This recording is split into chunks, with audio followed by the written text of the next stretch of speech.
Usually, when an author sits down to write a science fiction novel, there's this expectation that they're basically building a house. Right, like laying down a foundation. Exactly. They lay down a foundation of lore, they put up the walls of a plot, and they sort of cap it off with a roof of thematic resonance. And you, as the reader, you just walk in, admire the architecture, and live comfortably in that world for a few hundred pages. Yeah, you trust the builder.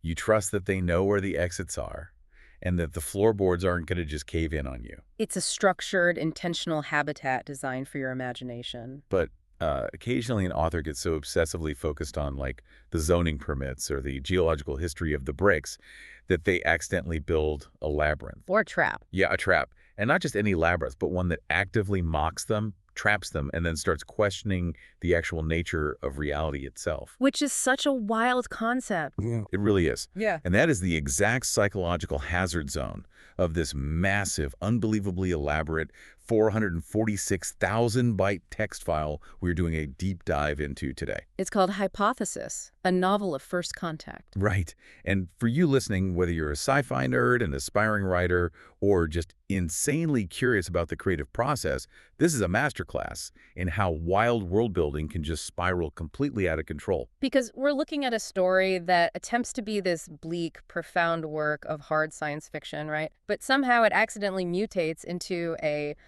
bureaucratic, almost New Age fever dream. And to navigate this entire mess, we have a very unique set of sources. We've got 3 distinct, totally hilarious, and highly critical detonation reports, basically. They're essentially brutal roasts. Yeah, roasts written from the perspectives of what seem to be AI critics or maybe even co-authors. And they go by the names Claude, Gemini, and Grok. In exploring these roasts, it isn't just about mocking a book. It's really about examining how humans and seemingly AIs try to conceptualize the completely incomprehensible. Okay, let's unpack this because we really have to start with the physical or I guess digital structure of the book itself. The framing device. Yes, because before we could even judge the story, we have to understand the absurd lengths these authors went to just to set it up.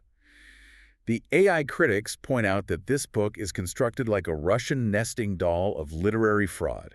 Which is a great way to put it. There are literally 6 layers of fake provenance shielding the actual narrative from you. 6 separate load-bearing walls of deception, and they're all designed to completely destabilize you before you read a single line of actual dialogue. Right, so let's just walk through the experience of opening this file.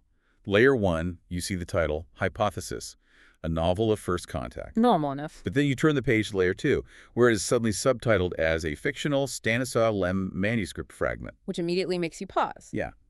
Then you turn another page to Layer 3, and you're hit with a translator's preface allegedly written in the year 2061. And this 2061 editor provides Layer 4. Because they claim they found this manuscript among the belongings of this mysterious Dr. Johann Krems. But the editor openly admits they have no idea if Dr. Krems actually wrote the text, or found it, or was just, guarding it from someone else. Which, by the way, Claude's review points out this absolutely hilarious detail about our mysterious Dr. Krems.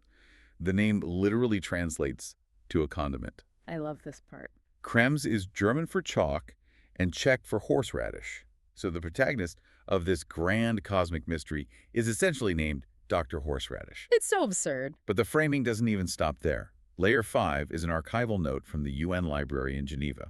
Right, claiming the manuscript was delivered to 17 different archives simultaneously. Exactly. But the security footage of the delivery was miraculously corrupted at all 17 locations. Very convenient. So convenient. And finally, you reach Layer 6. The very last page attributes the text to the real-life Polish science fiction master Stanisław Lem. But the problem, of course, is that Lem passed away in 2006. Yeah, so the document just lists the authenticity status of his authorship as simply unknown. Claude's review actually calls the authors the IKEA of literary fraud. The IKEA of literary fraud. That is so good. Yeah, like the instruction manual is included, but the mystery itself is load-bearing. It really feels like paying for an escape room. Yeah. You spend an hour solving all these incredibly complex puzzles, and the final clue just tells you that you were the architect of the building all along. It's totally circular. But I do have to push back on the critics slightly here. Putting aside the sheer volume of it all, isn't this level of dedication to fake lore actually kind of brilliant? I mean, Like, Creating a whole mythology just to set the stage for a story requires an immense amount of creative discipline, right? Well, what's fascinating here is that creating fake provenance is definitely a respected literary trick. We see it in, The Princess Bride or Mark the Danielowski's House of Leaves. Oh, House of Leaves is a great example. Yeah, but deploying it 6 layers deep, that kind of shifts the function of the trick entirely. It reveals this profound, almost pathological anxiety about authorship and truth. Like they're hiding behind the layers. Exactly. The authors are using these layers to force you, the reader, to question reality. They want to strip away your foundational certainty so that when the fictional world finally does begin, you're already completely disoriented. And I think because they spent 6 whole layers establishing this hyper-realistic, grounded, documentary-style world, they kind of painted themselves into a corner. They couldn't just drop in a standard sci-fi trope. Right. They couldn't just introduce a generic alien with a laser gun. The threat had to attack the actual foundation of that reality. And they do that by turning the scientific method against the scientists. The inanimate tools we use to measure reality suddenly just, decide to unionize and strike. Here's where it gets really interesting. So in Chapter 1, humanity uncovers a first contact artifact buried deep in the Siberian permafrost. A classic setup. It's very classic. And the scientists bring in a spectroscope, which is this highly precise machine used to measure the molecular and chemical composition of objects. Right, to figure out what it's made of. But the spectroscope doesn't give them a chemical breakdown.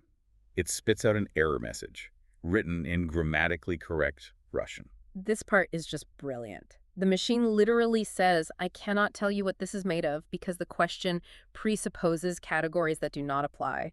Please reformulate your inquiry. The machine is pushing back on their epistemology. And, for anyone who hasn't taken a philosophy class recently, epistemology is just the study of how we acquire knowledge. Right, how we know what we know. Exactly. So the artifact isn't just refusing to be measured. It is explicitly telling the scientists that their entire framework for gathering knowledge is fundamentally flawed. It completely attacks the human assumption that the universe can just be neatly categorized into chemical tables, and the phenomenon even extends to a much simpler tool. Oh my gosh, the thermometer. Yes, the thermometer.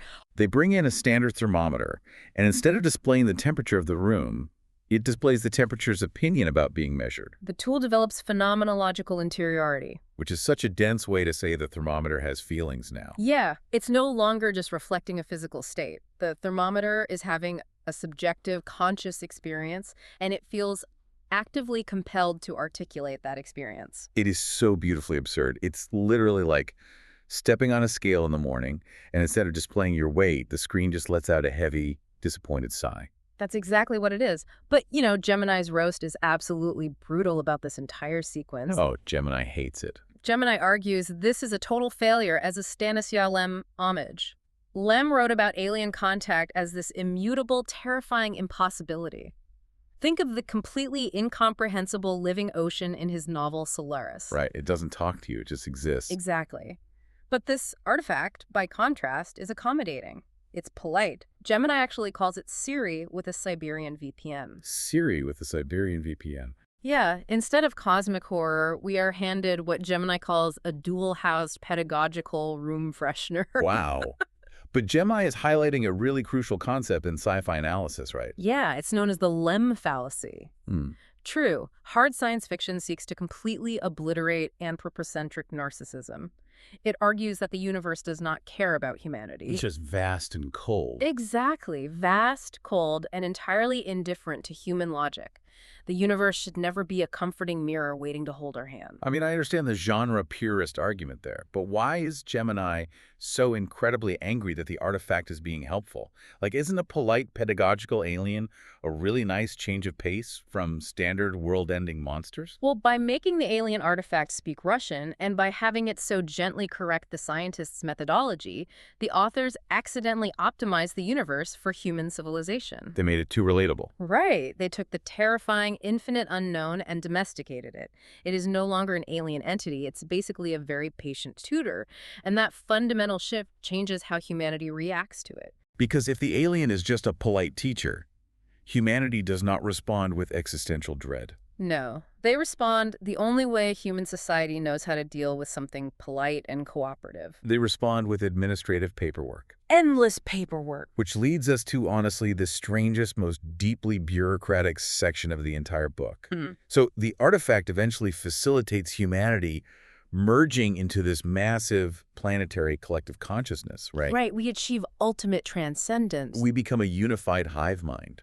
And our very first collective action as a newly minted god is to draft a regulatory document. The Geneva Framework. A Geneva Framework. Yeah. A regulatory document detailing the operational guidelines for collective consciousness, complete with demographic tables. It's amazing. We evolve beyond physical bodies, but we still desperately need HR guidelines. HR for the soul.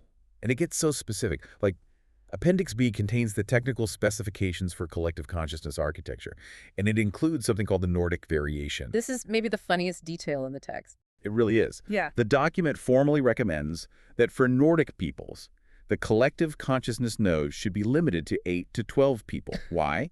Because Scandinavian cultures prefer smaller, intimate circles. They literally dragged Nordic introversion into the post-individual, godlike consciousness age. Even when you transcend the self, you still do not want to make small talk at the cosmic water cooler. And the bureaucratic granularity just keeps deepening. The framework outlines a medical condition called integration fatigue syndrome. Oh, right. Complete with legally protected rights. Yeah, the right to temporary isolation. So after humanity merges into a single, unified awareness, they immediately establish a bureaucratic mechanism that allows you to legally unplug for a bit if the collective consciousness is getting, a little too chatty. It's like downloading a mystical update to unlock the secrets of the universe, but you still have to scroll down, accept the terms and conditions, and opt out of the marketing emails. Well, if we connect this to the bigger picture, this might be the most brilliant, albeit entirely accidental, satirical commentary in the entire text. Because it shows our limits. Yeah. What the authors have inadvertently revealed is that we simply cannot conceptualize a post-human existence without human administration. We are so terrified of the formless void that we just fill it with clipboards and committee meetings. It reveals our foundational reliance on structure to manage existential dread.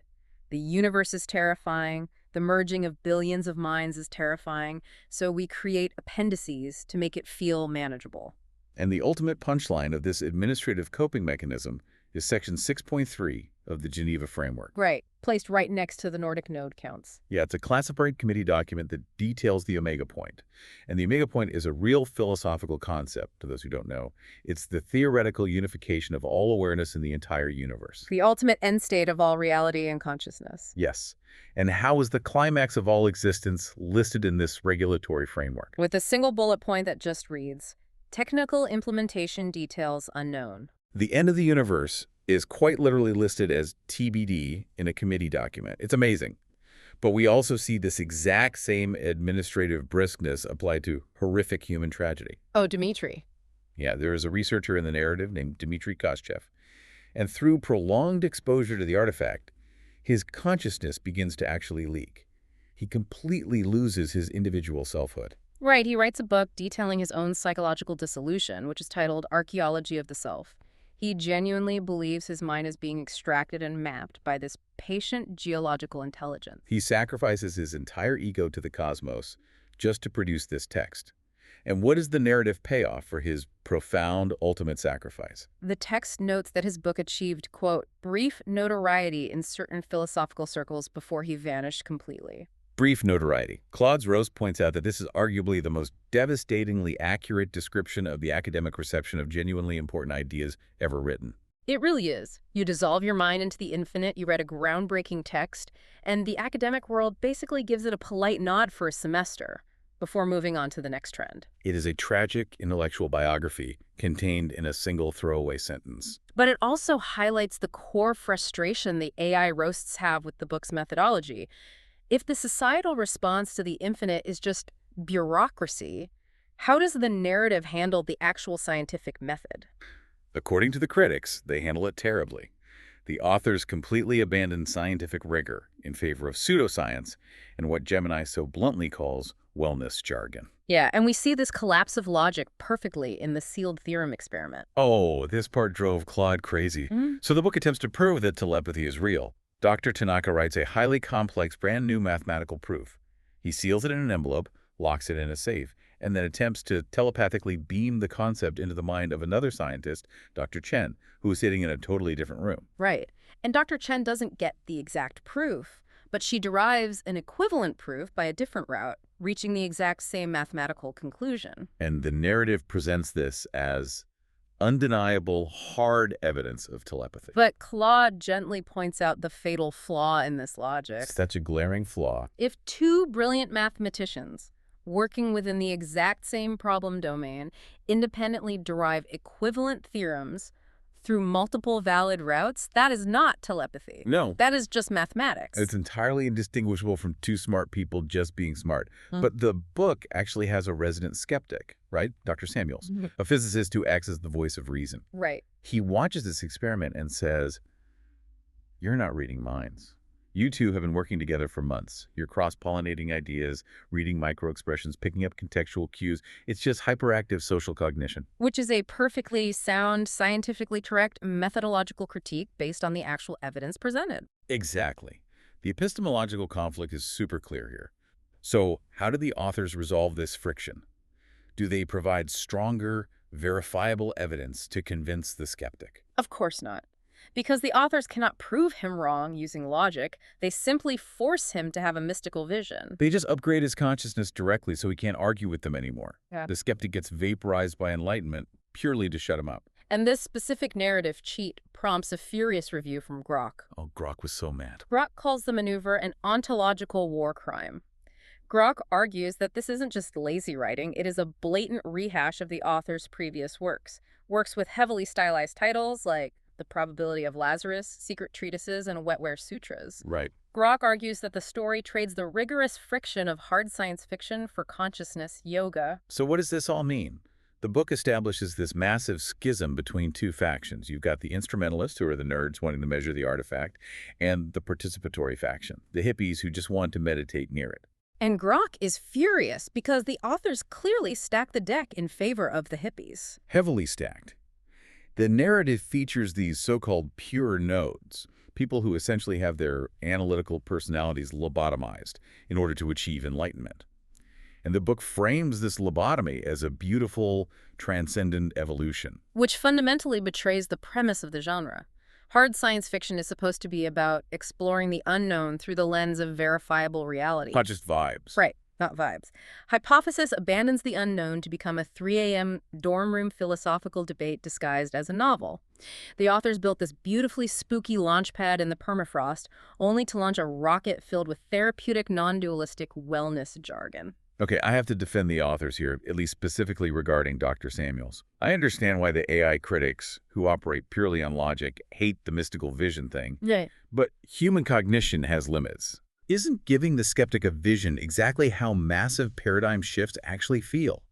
Like, you cannot logic someone into a totally new way of experiencing reality if they lack the sensory tools to comprehend it in the first place. That's a fair point. If someone has only ever seen in black and white, you can't hand them a spreadsheet proving that the color red exists. They have to actually experience the vision of red. That is a very compelling philosophical defense. It taps into the fundamental difficulty of communicating transcendence. How do you quantify the unquantifiable? Exactly. But within the framework of a narrative structure, I think Grok's point still holds weight. If you resort to magical intervention every single time your plot demands rigorous proof, you're no longer writing a novel of first contact. You're just doing magic. You're writing spiritual fan fiction. You are avoiding the hard work of making the impossible feel mechanically real to the reader. Yeah, that's fair. So we've dissected the fake science, the mathematically dubious telepathy, the incredibly detailed bureaucratic tables about Nordic introverts, and all the recycled tropes. Yeah. How does a massive 3,752-line monstrosity like this actually end? Strangely enough, it ends with a direct attack on the listener. Yeah, it culminates in this structural, temporal echo that actually started as a complete accident by the authors. We call it the October 15th coincidence. So in the story, the massive humanity-altering consciousness merger experiment is scheduled to occur on October 15th. Right. And now, think back to that fake editor's note from the very end of the book, layer 4 of our literary nesting doll. The fictional editor who deposited the corrupted manuscript at the 17 archives dated his note October 15, 2024. The exact same date. Yes, the first human consciousness merger in the text and the manuscript's release into our real world fall on the exact same date. And what's wild is that the authors admitted in the roast commentary that they did not do this on purpose. They totally stumbled into it. Yeah, they arbitrarily picked a date for the narrative experiment, arbitrarily picked a date for the editor's note, and didn't even realize they had created a perfect thematic loop until they ran the critical review. Claude actually observes that the book pattern matched a coincidence, proving the very theme of the novel without the authors even trying. Claude literally notes, "The book is smarter than we are." Which is such an eerie thought. It really is. And this accidental resonance perfectly sets up the final fourth wall breaking moment. The fictional editor, who is supposedly writing from the year 2061 about a mysterious manuscript, suddenly turns and directly addresses you, the actual reader, sitting in the year 2024. And the editor asks you a highly specific, very unsettling question. They ask if, as a result of reading this text, you're beginning to experience intimations. Intimations. Moments of expanded awareness. Thoughts that seem to originate from outside your own mind. Brief, unsettling episodes of boundary permeability. The book is essentially asking if the mechanism worked. The fictional first contact artifact is reaching through the pages to ask if you have been contacted. The authors are asking, through 17 layers of fictional distance and all those bureaucratic tables, whether the elaborate linguistic trap they built actually altered your consciousness. And then the UN archival note just chimes in, confirming that the security footage is corrupted, the editor cannot be found, and the manuscript's authenticity remains unverified. Leaving you with one final, chilling warning: read at your own discretion. This raises an important question, though. After 446,000 bytes of over-explained governance and pseudoscientific debate, what is the actual value of a text that concludes with a shrug? Right, what's the point? Whether it is a masterpiece of metafiction or an ontological war crime, Hypothesis proves one undeniable thing. The act of writing, of taking the isolated, chaotic thoughts in one person's head and trying to telepathically transmit them into the mind of a complete stranger, is its own kind of first contact. Wow, that's incredibly well said. We started today by talking about authors building houses and getting so obsessively lost in the zoning permits that they build a labyrinth instead. And we definitely laughed at the absurdity of those layers. Oh yeah, the polite thermometer, the collective consciousness HR department, all of it. But what if the labyrinth wasn't an accident? I want to leave you with one final thing to mull over. Okay. If a higher, vastly complex collective intelligence actually did want to safely seed human minds with its presence, if it wanted to prepare us for contact without triggering a global panic, wouldn't a convoluted, supposedly fake, highly obscure science fiction novel be the absolute perfect Trojan horse to bypass our mental firewalls? Read at your own discretion.